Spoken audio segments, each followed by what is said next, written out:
Magandang araw mga kagabay. Ngayon po ay February 25, 2026, araw po ng Miyerkules.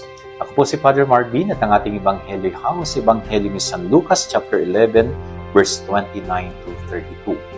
Medyo may halong pagkainis at pagkadismaya ang pananalita ng ating Panginoon sapagkat itong mga taong nakakita ng kanyang mga himalang ginawa, yung mga kababalaghan na kanyang pinerform, yung pagpapakita niya ng kapangyarihan, sila yung mga nakakita. Pero until now, hindi po sila naniniwala. Parang hindi buo yung kanilang pagtanggap sa Panginoon. Kaya hanggang ngayon, sila po ay humihingi ng tanda.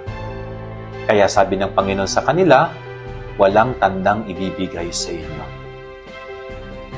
Alam niyo po, napakasimple ng aral ng Ebanghelyo na ito. Yung kabukasan lamang ng kalooban kay Jesus. Hindi natin kailangang humingi ng anumang sign, ng anumang palatandaan. Kumbaga, mismo ang Panginoong Hesus, ang kanyang buhay, ang kanyang mga sinasabi, mga pangaral, ang kanyang mga himalang ginawa, yun po ay mga tanda na ng kanyang pagka-Diyos.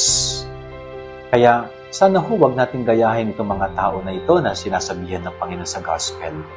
Tanggapin natin si Jesus bilang dakilang tanda, bilang anak ng Diyos, ang ating Panginoong Hesus. Yan ang ating gabay-aral niya maghapon. God bless po sa inyo lahat. Pagpalain kayo ng Panginoon.